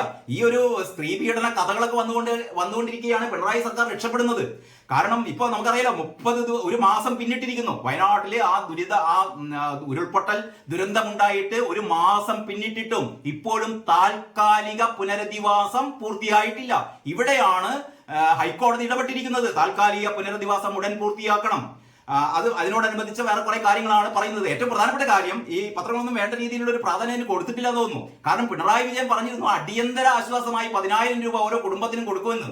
10,000 രൂപ ഓരോ കുടുംബത്തിനും അടിയന്തര ആശ്വാസം. ഒരു മാസം കഴിഞ്ഞിരിക്കുന്നു. ഉളുപ്പുണ്ടോ പിണറായി സർക്കാരെ? ഒരു മാസം കഴിഞ്ഞിട്ട് ഇപ്പോഴും ഈ ഉരുൾപൊട്ടലിൽ ദുരന്തം അനുഭവിക്കുന്ന ആൾക്കാർക്ക് അടിയന്തര സഹായമായ 10,000 രൂപ ഇനിയും കിട്ടാത്തവരുണ്ട്. അതാണ് അതിന് എത്ര പേർക്ക് കിട്ടി, എത്ര പേർക്ക് കിട്ടിയില്ല എന്നുള്ളത് ഒരു കൃത്യമായി പറയാൻ രാജൻ ഉൾപ്പെടെയുള്ള റവന്യൂ മന്ത്രി രാജൻ ഉൾപ്പെടെയുള്ളവർക്ക്, അല്ലെങ്കിൽ ഇതിലൊക്കെ പിന്നാലെ എപ്പോഴും പോകുന്ന മരുമാൻ മന്ത്രി ഉണ്ടല്ലോ, ഇവർക്ക് ആർജവമുണ്ട് പറയാൻ ഈ അടിയന്തര സഹായം ഇനിയും ഇത്ര ആൾക്കാർക്ക് കൊടുക്കാൻ എന്തായിരുന്നു ഇത്രയ്ക്കും മടി? കാരണം ഏതാണ്ട് 300 കോടിയോളം രൂപ മുഖ്യമന്ത്രിയുടെ ദുരിതാശ്വാസ നിധിയിൽ എത്തിക്കഴിഞ്ഞു. ഈ ഒരു വയനാട് ദുരന്തത്തിന്റെ പശ്ചാത്തലത്തിൽ മാത്രം ഏതാണ്ട് 300 കോടി രൂപയോളം എത്തിക്കഴിഞ്ഞു എന്നുള്ളതാണ് റിപ്പോർട്ട്. എന്നിട്ട് പോലും ഏതാണ്ട് 1-1.5 കോടി രൂപ മാത്രം മതി അടിയന്തര സഹായം കൊടുക്കാൻ. അതിന് പോലും ഇങ്ങനെ ഇഴഞ്ഞു നീങ്ങുന്ന ഒരു സർക്കാർ ഇനി ഏത് കാലം, എത്ര കാലം കഴിഞ്ഞാണ് ഇവർക്ക് സ്വന്തമായി വീട്? കഴിഞ്ഞ ദിവസം പറഞ്ഞു 1000 സ്ക്വയർ ഫീറ്റുള്ള വീട് നിർമ്മിച്ചു കൊടുക്കാം എന്നൊക്കെ. വീട് സർക്കാർ നിർമ്മിച്ചു കൊടുക്കേണ്ട കാര്യമില്ല. കാരണം ആവശ്യമുള്ളതിന്റെ ഇരട്ടി വീടുകൾ ഇവിടെ നിർമ്മിച്ചു കൊടുക്കാമെന്ന് വ്യത്യസ്ത സന്നദ്ധ സംഘടനകൾ, വ്യത്യസ്ത രാഷ്ട്രീയ സംഘടനകൾ, വ്യത്യസ്ത സാമുദായിക സംഘടനകൾ അവരൊക്കെ ഇവിടെ അറിയിച്ചു കഴിഞ്ഞു ഞങ്ങളൊക്കെ നിർമ്മിച്ചു കൊടുക്കാമെന്ന്. പിന്നെ സർക്കാർ എന്തിനാ നിർമ്മിച്ചു കൊടുക്കേണ്ടത്? കേരള സർക്കാർ ഒരു വീട് നിർമ്മിച്ചു കൊടുക്കണ്ട, കേന്ദ്ര സർക്കാർ നിർമ്മിച്ചു കൊടുക്കണ്ട, പിണറായിയും വേണ്ട, മോദിയും വേണ്ട. ഇവിടുത്തെ ജനങ്ങളുണ്ട്. ഇവിടുത്തെ ജനങ്ങൾ ഇവർക്ക് സൗജന്യമായി സ്ഥലം കൊടുക്കാം, വീട് കൊടുക്കാം എന്നൊക്കെ ഇവിടുത്തെ ബിസിനസ്സുകാര്, ഇവിടുത്തെ സെലിബ്രിറ്റികള്, ഇവിടുത്തെ സാമൂഹ്യ പ്രവർത്തകര്, ഇവിടുത്തെ രാഷ്ട്രീയ പ്രവർത്തകര് ഒക്കെ പറഞ്ഞിട്ടുണ്ട്. DYFI ഉൾപ്പെടെ ഇവർക്ക് വീട് വെച്ച് കൊടുക്കാമെന്ന് പറഞ്ഞിട്ടുണ്ട്. ആ വീടുകളൊക്കെ ക്രമപ്രകാരം ഇവരെ വിളിച്ച് ഓരോരുത്തർ എത്ര വീട്, എങ്ങനെ തുടങ്ങിയ കാര്യങ്ങളെ കുറിച്ച് ഇതുവരെ ഒരു ചർച്ചയും നടന്നിട്ടില്ല. ഇതുവരെ ആവശ്യപ്പെടുന്നത് 2,000 കോടി, 2005 ഇപ്പൊ 3,000 കോടി ആയിരിക്കണം. 3,000 കോടി ഇപ്പം നരേന്ദ്രമോദി ഇങ്ങോട്ട് കൊടുത്തു വിട്ടാൽ KN ബാലഗോപാലിനും പിണറായി വിജയനും എല്ലാവർക്കും ഭയങ്കര ഹാപ്പിയായി. ഇതിനാണ് കാത്തിരിക്കുന്നത്. നമുക്ക് കിട്ടിയ പൈസ വളരെ കൃത്യമായി ചെലവഴിക്കാൻ ഇതുവരെ ഇവർക്ക് പറ്റിയിട്ടില്ല. ഇവരൊക്കെ രക്ഷപ്പെടുന്നത് ഈ ഹേമ കമ്മിറ്റിയെ തുടർന്നുണ്ടായിരുന്ന ഈ പാവം നടിമാര് വന്നിട്ട് അവരുടെ ദുരന്തങ്ങൾ പറയുമ്പോൾ ഇതില് അഭിരമിക്കുന്ന നമ്മുടെ മീഡിയ, നമ്മുടെ മെയിൻ സ്ട്രീം ചാനലുകൾ, അവർക്ക് റേറ്റിംഗ് കൂട്ടണം. നമ്പർ 1 സ്ഥാനത്തേക്ക് 24 ഏഷ്യാനെറ്റിനെ മറികടന്നുകൊണ്ട് 24 വരുന്നു. ഏഷ്യാനെറ്റ് വീണ്ടും മറികടന്നുകൊണ്ട് റിപ്പോർട്ടർ TV വരുന്നു. അടുത്ത ആഴ്ച ഏഷ്യാനെറ്റ് റിപ്പോർട്ടർ TV കടന്നുകൊണ്ട് വീണ്ടും 2ാം സ്ഥാനം കരസ്ഥമാകുന്നു. റിപ്പോർട്ടറിന്റെ അടുത്ത ശ്രമം എങ്ങനെയാണ് 2ാം സ്ഥാനം തിരിച്ചു പിടിക്കുക, എങ്ങനെയാണ് അത് കഴിഞ്ഞ് 24നെ വീഴ്ത്തുക. അങ്ങനെ 24ഉം ഈ പറയുന്ന റിപ്പോർട്ടർ TVയും തമ്മിലുള്ള ഒരു ബലാബല മത്സരത്തിനിടയിലാണ് ഈ മറ്റ് ചാനലുകളെല്ലാം അവരുടെ ഒരു രീതി സ്വീകരിക്കുന്നത്. എന്ന് പറഞ്ഞാൽ തീർത്തും അനാവശ്യമായി അല്ലെങ്കിൽ അപ്രസക്തമായി ഇത്തരത്തിലുള്ള മസാല കഥകള് എരിവും പുളിയും ചേർത്ത് വിതരണം ചെയ്തുകൊണ്ടിരിക്കുകയാണ്. ഇത്തരത്തിലുള്ള പണ്ടത്തെ അശ്ലീല മാസികളൊക്കെ പിന്തള്ളപ്പെടുന്ന രീതിയിലുള്ള വിവരണങ്ങളാണ് കൊടുത്തുകൊണ്ടിരിക്കുന്നത്. പക്ഷേ ഇത് എത്ര കാലം ഇങ്ങനെ തുടരാൻ പറ്റും? പക്ഷെ ഏതായാലും പിണറായി ഹാപ്പിയാണ്. പിണറായി വളരെ വളരെ ഹാപ്പിയാണ്. കാരണം പിണറായിയെ സംബന്ധിച്ചിടത്തോളം ഇതിങ്ങനെ തുടരട്ടെ. കാരണം തുടർന്നു കഴിഞ്ഞാൽ ഇത്തരത്തിലുള്ള കാര്യങ്ങളിലൊന്നും ജനശ്രദ്ധ വരില്ല. ഇത് അടുത്ത ഇലക്ഷൻ വരെ തുടരട്ടെ എന്നാവാം ചിലപ്പം പിണറായി ആഗ്രഹിക്കുന്നത്. അടുത്ത നിയമസഭാ തെരഞ്ഞെടുപ്പ് വരെ, അല്ലെങ്കിൽ അടുത്ത നമ്മുടെ തദ്ദേശ സ്വയംഭരണ തെരഞ്ഞെടുപ്പ് വരെയെങ്കിലും ഇത്തരത്തിലുള്ള നടികളുടെ പരാതികൾ വരട്ടെ. അങ്ങനെ വരുമ്പോൾ ഈ സർക്കാരിനെതിരായ ഇത്തരത്തിലുള്ള ആരോപണങ്ങളും വരില്ലല്ലോ. പക്ഷേ ജനങ്ങളെ അങ്ങനെ അണ്ടർസ്റ്റിമേറ്റ് ചെയ്യേണ്ട കാര്യമില്ല. ജനങ്ങൾക്ക് അറിയാം ഈ വക കാര്യങ്ങളൊക്കെ. ജനങ്ങൾ കാണുന്നുണ്ട്. ജനങ്ങൾക്ക് പ്രതികരിക്കാൻ ഇതേപോലെ ചാനലുകൾ ഇങ്ങനെ അലറി വിളിക്കുന്ന പോലെ അലറി വിളിക്കാൻ അവർക്ക് അത്തരത്തിലുള്ള ഒരു പൊതുവേദി ഇല്ല എന്ന് മാത്രമേ ഉള്ളൂ. പക്ഷേ സോഷ്യൽ മീഡിയ വളരെ ശക്തമായ രംഗത്തുണ്ട്. സോഷ്യൽ മീഡിയയും ഒരുപക്ഷെ ഈ മുഖ്യധാരാ ചാനലുകളുടെ കൂടെയൊക്കെ പോകുന്ന ഒരു അവസ്ഥയുമുണ്ട്. അതല്ലാതെ വളരെ ജെന്യൂനായ കാര്യങ്ങൾ പറയുന്ന സോഷ്യൽ മീഡിയ ഗ്രൂപ്പുകൾ ഇവിടെയുണ്ട്, സോഷ്യൽ മീഡിയ പ്ലാറ്റ്ഫോമുകളുണ്ട്. അതിലൂടെ ജനങ്ങൾ കാര്യങ്ങൾ മനസ്സിലാക്കും എന്ന് മാത്രമാണ് ഇത് സംബന്ധിച്ച് പറയാനുള്ളത്. ഇനി മലയാള മനോരമയുടെ ഈ ഒന്നാം പേജിൽ തന്നെയുള്ള അടുത്ത വാർത്ത എന്ന് പറയുന്നത് ഈ ക്യാമ്പ് പോരാ വീട് വേണം എന്നുള്ളതായിരുന്നല്ലോ ഈ മലയാള മനോരമ ഹൈക്കോടതിയുടെ നിർദ്ദേശം മലയാള മനോരമ മെയിൻ സ്റ്റോറി ആക്കിയത്. അതായത് ആ സ്റ്റോറിയുടെ അതിന്റെ ഫസ്റ്റ് പാരഗ്രാഫ് നമുക്ക് വായിക്കാം. വയനാട്ടിലെ ചൂരൽമലയിലും മുണ്ടക്കയിലും ഉണ്ടായ ഉരുൾപൊട്ടൽ ദുരന്തത്തെ തുടർന്ന് ഇപ്പോഴും ദുരിതാശ്വാസ ക്യാമ്പിൽ കഴിയുന്നവരെ ഒരാഴ്ചക്കുള്ളിൽ വീടുകളിലേക്ക് മാറ്റി താമസിപ്പിക്കണമെന്ന് ഹൈക്കോടതി നിർദ്ദേശിച്ചു. ദുരിതബാധിതരുടെ ആശുപത്രി ബില്ലുകൾ സർക്കാർ നേരിട്ടടക്കണമെന്നും justice A K Jayasankar Nambiar, justice V M Shyamkumar എന്നിവർ ഉൾപ്പെട്ട ഡിവിഷൻ ബെഞ്ച് നിർദ്ദേശിച്ചു. അങ്ങനെ പോകുന്നു ആ വാർത്ത. പിന്നീട് ഒരു സിംഗിൾ കോളർ വാർത്തയുണ്ട്. അർജുന്റെ ഭാര്യയ്ക്ക് സഹകരണ ബാങ്കിൽ നിയമനം. നേരത്തെ തന്നെ തീരുമാനിച്ചൊരു കാര്യമായിരുന്നു. അത് ഇപ്പോ അതിനുള്ള സർക്കാരിന്റെ ഒരു ഉത്തരവ് വന്നു എന്നുള്ളതാണ് ഏറ്റവും പ്രധാനപ്പെട്ട കാര്യം. അർജുന്റെ ഭാര്യയ്ക്ക് ഒരു ഒന്നര മാസത്തിലേറെയായി അർജുൻ ഇപ്പോൾ എവിടെയാണ്? അർജുന്റെ ബോഡി ഇനി കിട്ടുമെന്ന് കൂടി പ്രതീക്ഷയില്ല. കാരണം ആ ലോറി പോലും നമുക്ക് കണ്ടെടുക്കാനായിട്ടില്ല. ഇപ്പോഴും ഷിരൂരിലെ ആ പുഴയിൽ തിരച്ചിൽ നടത്താൻ പറ്റാത്ത ഒരവസ്ഥയാണ്. അതിങ്ങനെ ഒരു ഭാഗത്ത് നടക്കുമ്പോഴാണ് ആ ദുരന്തം വേട്ടയാടിയ ആ കുടുംബത്തിലെ ഏറ്റവും പ്രധാനപ്പെട്ട അംഗത്തിന്, അർജുന്റെ ഭാര്യയ്ക്ക് തന്നെ ഒരു ജോലി, സഹകരണ ബാങ്കിൽ ജോലി നൽകാനുള്ള സർക്കാർ ഓർഡർ പുറത്തു വന്നിരിക്കുന്നു. അതാണ് അർജുന്റെ ഭാര്യയ്ക്ക് സഹകരണ ബാങ്കിൽ നിയമനം എന്നുള്ള വാർത്ത. മറ്റൊന്ന്, 2027 ഇന്ത്യ 3ാം സാമ്പത്തിക ശക്തി എന്ന് രാജ്നാഥ് സിംഗിന്റെ ഒരു പ്രസംഗമാണ്. ഇത് യഥാർത്ഥത്തിൽ മലയാള മനോരമയുടെ ഒരു കോൺക്ലേവ് ഉണ്ടായിരുന്നു. ആ മലയാള മനോരമയുടെ കോൺക്ലേവിൽ ആ വാർത്ത ഇങ്ങനെയാണ്: പ്രധാനമന്ത്രി നരേന്ദ്രമോദിയുടെ ഭരണത്തിൽ രാജ്യം പുരോഗതിയുടെ പാതയിലാണെന്നും 2027 ലോകത്തിലെ 3ാമത്തെ വലിയ സാമ്പത്തിക ശക്തിയായി ഇന്ത്യ മാറുമെന്നും പ്രതിരോധ മന്ത്രി രാജ്നാഥ് സിംഗ് പറഞ്ഞു. ചേഞ്ച് മേക്കേഴ്സ് എന്ന വിഷയത്തിൽ മനോരമ ന്യൂസ് സംഘടിപ്പിച്ച കോൺക്ലേവ് ഉദ്ഘാടനം ചെയ്യുകയായിരുന്നു അദ്ദേഹം. അപ്പൊ ചേഞ്ച് മേക്കേഴ്സ് എന്ന പേരിൽ മലയാള മനോരമ സംഘടിപ്പിച്ച, അതായത് മനോരമ ന്യൂസ് സംഘടിപ്പിച്ച കോൺക്ലേവ് ഉദ്ഘാടനം ചെയ്യുകയായിരുന്നു രാജ്നാഥ് സിംഗ്. അപ്പോഴാണ് പറയുന്നത് 2027 ഇന്ത്യ 3ാമത്തെ സാമ്പത്തിക ശക്തിയായി തീരും. ഇതിൽ ഏറ്റവും പ്രധാനപ്പെട്ട ഒരു കാര്യം, നമ്മുടെ സുരേഷ് ഗോപി ഇതിൽ പങ്കെടുത്തിരുന്നു. സുരേഷ് ഗോപിയുടെ ഏറ്റവും പ്രധാനപ്പെട്ട ഒരു പ്രസംഗം അതിങ്ങനെയാണ്: കേരളം സഹകരിച്ചാൽ 5 വർഷത്തിനകം എയിംസ്. സുരേഷ് ഗോപി എയിംസിന്റെ കാര്യത്തിൽ ശ്രദ്ധിക്കുന്നില്ല, അല്ലെങ്കിൽ കോഴിക്കോടിന് എയിംസ് വേണമെന്ന് നമ്മുടെ രാഘവേട്ടൻ വർഷങ്ങളായി പറഞ്ഞുകൊണ്ടിരിക്കുന്നു. ഇവിടെ സ്ഥലം വരെ റെഡിയാണ്, എന്നിട്ടും കോഴിക്കോടിന് അനുവദിക്കുന്നില്ല എന്നൊക്കെ പരാതികൾ ഒരു ഭാഗത്ത് ഉയരുമ്പോൾ സുരേഷ് ഗോപി പറഞ്ഞു, ഈ ഒരു ജില്ലക്ക്, എന്റെ മനസ്സിൽ ഒരു ജില്ലയുണ്ട്, ആ ജില്ലക്ക് അനുവദിക്കുമെന്നൊക്കെ സുരേഷ് ഗോപി പറഞ്ഞിരുന്നു. ഏത് ജില്ലയാണെന്ന് പറഞ്ഞില്ല. നമ്മൾ പക്ഷേ പ്രതീക്ഷിക്കുന്നത് കാസർഗോഡ് ആവാം, അല്ലെങ്കിൽ തൃശ്ശൂർ ആകാം, നമുക്ക് അറിയില്ല ഏതാണെന്ന്, അല്ലെങ്കിൽ ഒരു പക്ഷേ കോഴിക്കോട് തന്നെ ആവാം. അപ്പോൾ ഏതായാലും ഏത് ജില്ലയിലാണ് എയിംസ് എന്നുള്ളതൊക്കെ സംസ്ഥാന സർക്കാർ തീരുമാനിച്ച് വളരെ കൃത്യമായ അതിന്റെ രൂപരേഖ സമർപ്പിച്ചു കഴിഞ്ഞാൽ 5 വർഷത്തിനകം എയിംസ് എന്നാണ് സുരേഷ് ഗോപി പറയുന്നത്. വെറുതെ പറയുകയല്ല. സുരേഷ് ഗോപി പറയുന്നു 5 വർഷത്തിനകം എയിംസ് വന്നില്ല എങ്കിൽ താൻ രാഷ്ട്രീയം അവസാനിപ്പിക്കുമെന്നാണ് പറയുന്നത്. താൻ രാഷ്ട്രീയം അവസാനിപ്പിക്കുമെന്ന് സുരേഷ് ഗോപി പറയുന്നു. ആ വാർത്ത ഇങ്ങനെയാണ്: സംസ്ഥാന സർക്കാർ ചെയ്യേണ്ടതെല്ലാം ചെയ്ത ശേഷവും 5 വർഷത്തിനകം, അത് ഏറ്റവും പ്രധാനപ്പെട്ട ക്ലോസ് ആണ്, സംസ്ഥാന സർക്കാർ ചെയ്യേണ്ടതെല്ലാം ചെയ്ത ശേഷവും 5 വർഷത്തിനകം കേരളത്തിന് എയിംസ് ലഭിച്ചില്ലെങ്കിൽ താൻ രാഷ്ട്രീയം ഉപേക്ഷിക്കുമെന്ന് കോൺക്ലേവിലെ ചർച്ചയിൽ കേന്ദ്രമന്ത്രി സുരേഷ് ഗോപി വ്യക്തമാക്കി.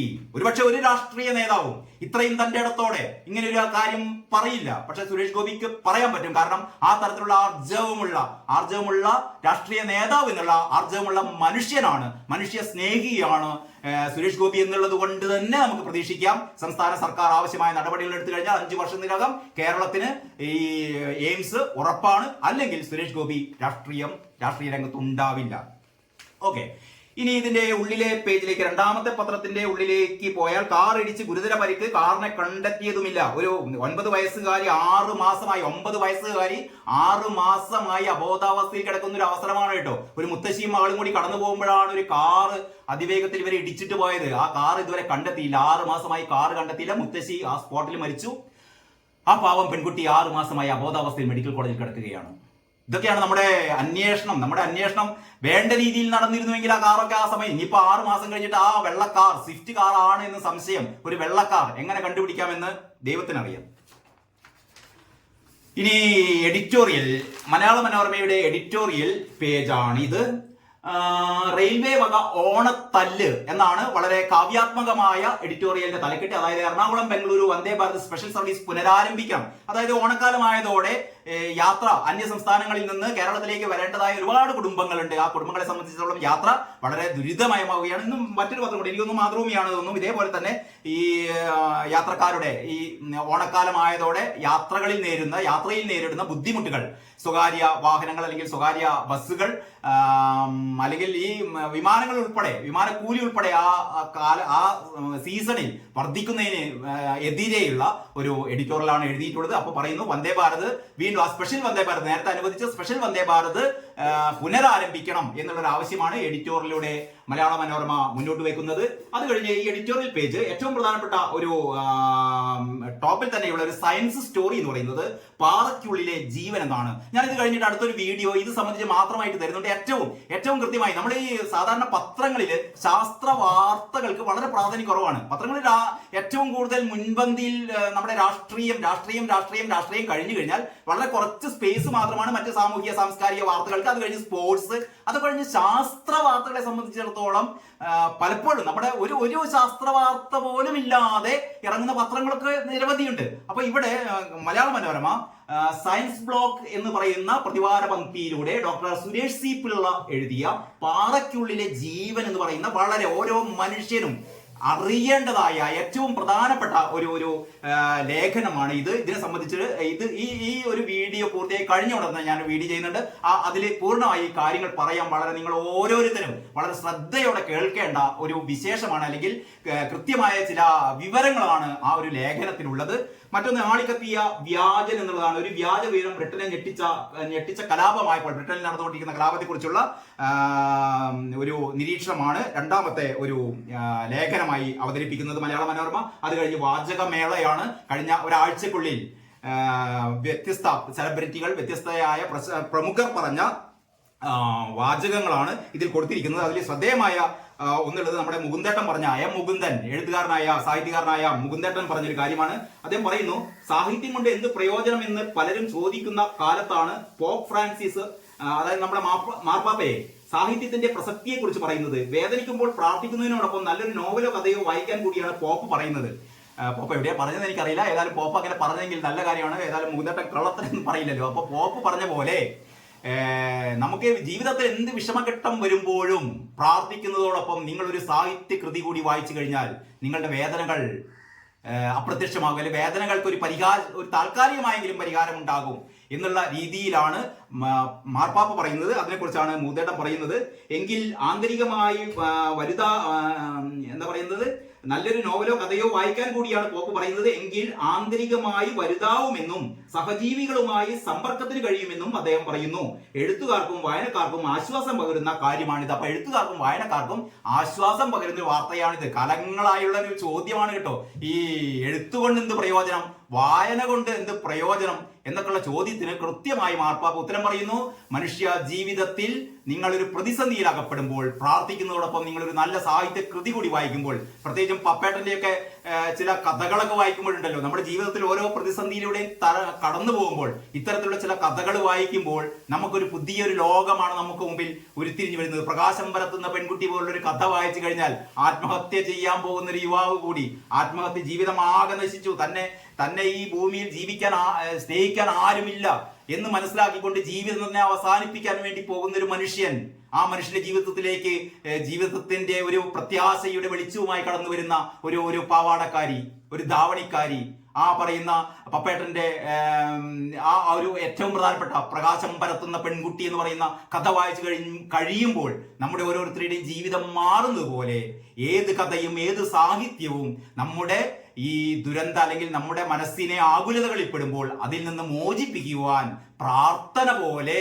സാഹിത്യവും സഹായിക്കുമെന്ന് മാർപ്പാപ്പ പറയുമ്പോൾ, പോപ്പ് പറയുമ്പോൾ അത് നമ്മളെല്ലാവരും നമ്മുടെ ഹൃദയത്തിൽ ഏറ്റുവാങ്ങേണ്ടതാണ് എന്ന് മുകുന്ദേട്ടൻ നമ്മളെ ഓർമ്മിപ്പിക്കുന്നു. അങ്ങനെ ഒരുപാട് പേരുടെ വാചകങ്ങൾ ഈ ചേർത്തതാണ് മലയാള മനോരമയിലെ ഈ വാചകമേള. ഏതായാലും ഇത്രയുമാണ് മലയാള മനോരമയിലെ വാർത്തകൾ. ഇനിയുണ്ട് ഒരുപാട് വാർത്തകൾ ഈ പറയുന്ന 5-ാം പേജില്. അത് കഴിഞ്ഞിട്ടുള്ള 5-ാം പേജിൽ മുഴുവനും ഈ സിനിമാ മേഖലയിലെ പീഡന വാർത്തകൾ തന്നെയാണ്. അതിൽ സഹകരണ പുനരുദ്ധാരണ നിധി രൂപീകരിച്ചു. നേരത്തെ പറഞ്ഞല്ലോ, സഹകരണ പുനരുദ്ധാരണ നിധി രൂപീകരിച്ചു.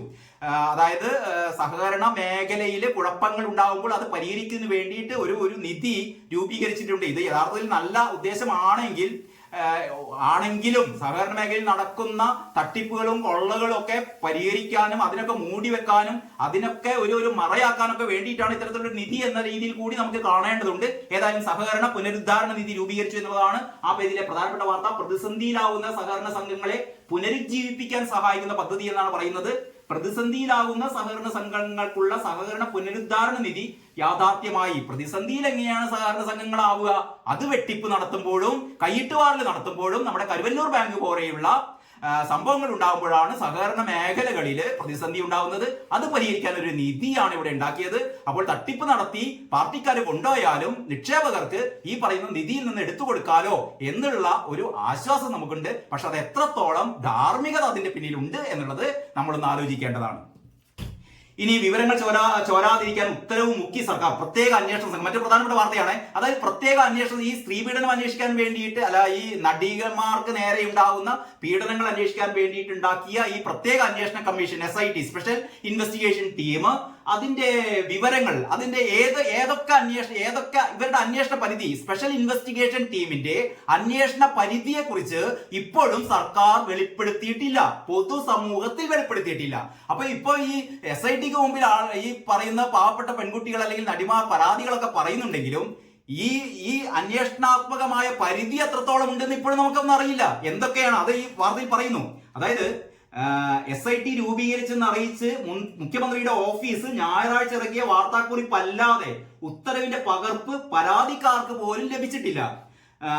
SIT അംഗങ്ങൾ അന്വേഷണ അധികാരങ്ങൾ പരിഗണനാ വിഷയങ്ങൾ എന്നിവയെ പറ്റിയുള്ള അടിസ്ഥാന വിവരങ്ങൾ ഉത്തരവിൽ ഉണ്ടാകണം. ആ ഉത്തരവ് നമുക്ക് അറിയില്ല, ഉത്തരവ് പുറത്തു വന്നിട്ടില്ല. ഇത് അന്വേഷിക്കാനും സംഭവം അന്വേഷിക്കാനും മൊഴിയെടുക്കാനും അധികാരമുള്ള ഉദ്യോഗസ്ഥർ തന്നെയാണ് ഇവർ എന്നത് ഉത്തരവ് ലഭിക്കാതെ എങ്ങനെ വിശ്വസിക്കുമെന്ന് ചില അഭിഭാഷകർ ചോദിക്കുന്നു. അതായത് ഇവര് ഈ അന്വേഷണ സംഘത്തിന് മുമ്പാകെ മൊഴി കൊടുക്കുന്നു. ഈ അന്വേഷണ സംഘത്തിന്റെ അന്വേഷണത്തിന് വ്യാപ്തി എത്രത്തോളം ഉണ്ട്? നേരത്തെ തന്നെ പറഞ്ഞിട്ടുണ്ട്, ഏമ കമ്മിറ്റിയിലെ കാര്യങ്ങളൊന്നും ഈ അന്വേഷണ സംഘം അന്വേഷിക്കില്ല എന്ന് നേരത്തെ തന്നെ പറഞ്ഞിരുന്നു. അതൊരു പറച്ചിൽ മാത്രമാണ്. എന്താണ് യഥാർത്ഥത്തിൽ SIT രൂപീകരിക്കുമ്പോൾ SITയിലെ നിർദ്ദേശങ്ങൾ എന്തെല്ലാമാണ് അത് ഇതുവരെ പുറത്തു വിട്ടിട്ടില്ല. അത് സർക്കാർ ഇവിടെ ഒരു ഒളിച്ചുകളി നടത്തുന്നു എന്നുള്ളതാണ് ഈ വാർത്ത.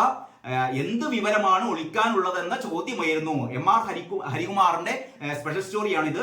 സിനിമാ രംഗത്തെ ലൈംഗിക അതിക്രമങ്ങൾ അന്വേഷിക്കാൻ പ്രത്യേക സംഘം, അതായത് SIT സ്പെഷ്യൽ ഇൻവെസ്റ്റിഗേഷൻ ടീം രൂപീകരിച്ചുള്ള സർക്കാർ ഉത്തരവ് ഇപ്പോഴും പരമരഹസ്യം.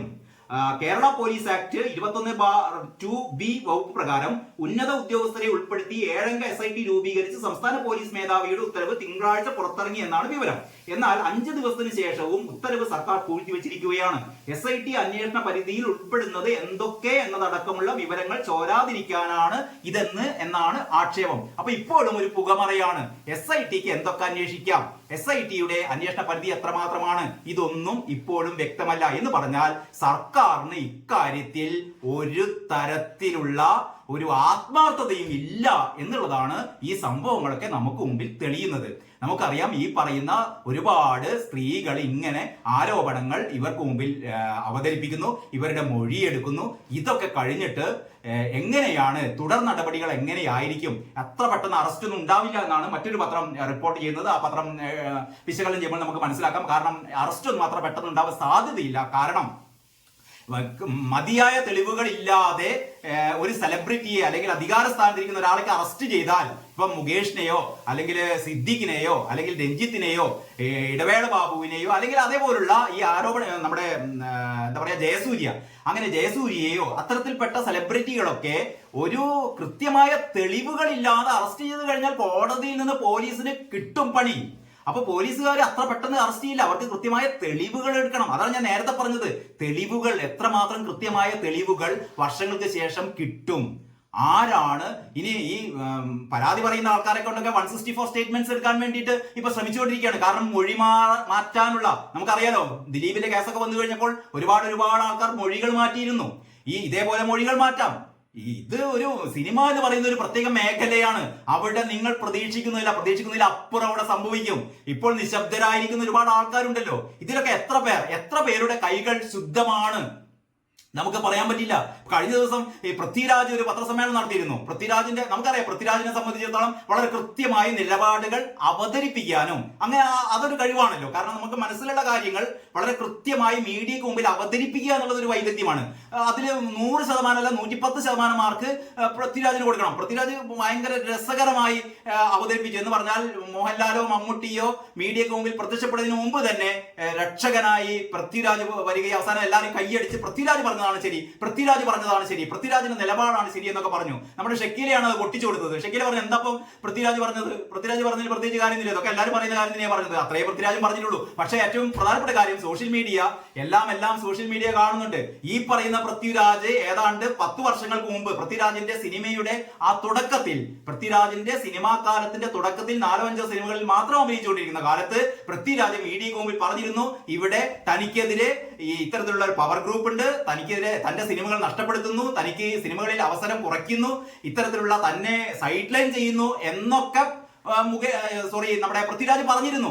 ആ വാക്കുകളൊക്കെ വിഴുങ്ങിയിട്ടാണ് അവസാനം പൃഥ്വിരാജ് കഴിഞ്ഞ ദിവസം വന്ന് പറഞ്ഞത് സിനിമയിൽ തന്നെ സംബന്ധിച്ചിടത്തോളം, അങ്ങനെയാണ് പൃഥ്വിരാജ് പറഞ്ഞത്, എന്നെ സംബന്ധിച്ചിടത്തോളം എന്നാൽ പൃഥ്വിരാജിനെ സംബന്ധിച്ചിടത്തോളം സിനിമയിൽ അങ്ങനെ മോശമായ അനുഭവങ്ങൾ ഉണ്ടായിട്ടില്ല, തനിക്ക് ഒരു പവർ ഗ്രൂപ്പും തന്നെ മാറ്റി നിർത്തിയിട്ടില്ല എന്നൊരു ഉളുപ്പുമില്ലാതെ പൃഥ്വിരാജ് എന്ന് പറഞ്ഞു. വിഴുങ്ങി ഓന്തിനെ പോലെ നിറം മാറി പൃഥ്വിരാജ്. ഈ പൃഥ്വിരാജായിരുന്നു വർഷങ്ങൾ മുമ്പ് പറഞ്ഞത് തന്റെ അവസരങ്ങൾ നഷ്ടപ്പെടുത്തി. ഇതൊക്കെ സോഷ്യൽ മീഡിയ എടുത്ത് കാണിക്കുകയാണ്. മേലെ പൃഥ്വിരാജ് ഇന്നലെ പറഞ്ഞത്, അതിന് താഴെ പൃഥ്വിരാജ് 10 വർഷം മുമ്പ് പറഞ്ഞത്. അപ്പോൾ ഈ പറയുന്ന കള്ള നാണയങ്ങൾ പ്രത്യക്ഷപ്പെട്ടുകൊണ്ടിരിക്കുന്നു. ഇങ്ങനെ ആകെ എന്താണ് ശരി എന്താണ് തെറ്റ് എന്നറിയാത്ത ഒരു വലിയൊരു ക്രൈസിസിലൂടെയാണ് നമ്മൾ കടന്നു പോകുന്നത്. ഏതായാലും ഇത്തരത്തിലുള്ള വിവരങ്ങൾ ചോരാതിരിക്കാൻ ഉത്തരവ് മുക്കി സർക്കാർ എന്ന് പറയുന്ന വാർത്തയാണ് ഏറ്റവും പ്രധാനമുള്ളത്. ഒരു കാർട്ടൂൺ, രസകരമായ കാർട്ടൂൺ ഉണ്ട്. നമ്മുടെ രാംജി റാവ് സ്പീക്കിംഗ് എന്ന് പറയുന്ന സിനിമയിലാണെന്ന് എന്റെ ഓർമ്മ, അതല്ലെങ്കിൽ മറ്റേ സിദ്ദിഖ് ലാലിന്റെ ഏതൊരു സിനിമയിൽ മുണ്ട് എന്ന് പറഞ്ഞിട്ട് ഇന്നസെന്റ് നീ മിണ്ട് ഞാൻ മിണ്ടില്ല എന്ന് പറയുന്ന ആ രംഗത്തെ ഓർമ്മിച്ചുകൊണ്ട് നമ്മുടെ ബിനോയ് വിശ്വവും പിണറായി വിജയനും മുണ്ട് എന്ന് പറയുന്നു മുകേഷിനോട്. അപ്പോൾ മുണ്ട് എന്നാണ് നമ്മുടെ ബിനോയ് വിശ്വം പറയുന്നത്. അപ്പൊ നമ്മുടെ പിണറായി പറയുന്നു നീ മിണ്ട് ഞാൻ മിണ്ടില്ല. രസകരമായ ഒരു കാർട്ടൂണിലൂടെ ആ കാര്യങ്ങൾ ഇവരുടെയൊക്കെ ഇരട്ടത്താപ്പ് ഇതിലൂടെ നമുക്ക് വെളിവാകുന്നതാണ്. പിന്നെ ജയസൂര്യക്കെതിരെ 2ാമത്തെ കേസ്, ഫെഫ്ക രാജിവെച്ച ആഷിഖ് അബു, ഇങ്ങനെ പറഞ്ഞാൽ തീരില്ല. സിനിമ വിട്ടത് മലയാളത്തിലെ ദുരനുഭവം മൂലം എന്ന് പറഞ്ഞ പഴയ സുവർണ, നമ്മുടെ വൈശാലിയിലെ നായിക, പത്മരാജന്റെ ഞാൻ ഗന്ധർവന്റെ നായിക സുവർണ ഉൾപ്പെടെയുള്ള ആൾക്കാര് വന്ന് ഇത്തരത്തിൽപ്പെട്ട സിനിമ വിട്ടത് മലയാളത്തിലെ ദുരനുഭവം മൂലം, മലയാള സിനിമയിലെ ദുരനുഭവങ്ങളെ കുറിച്ച് നടിമാർ ഇങ്ങനെ പറഞ്ഞുകൊണ്ടിരിക്കുന്നു. ഏറ്റവും അവസാനം ആരാണ് രാധിക ശരത് കുമാർ വരെ പറഞ്ഞു.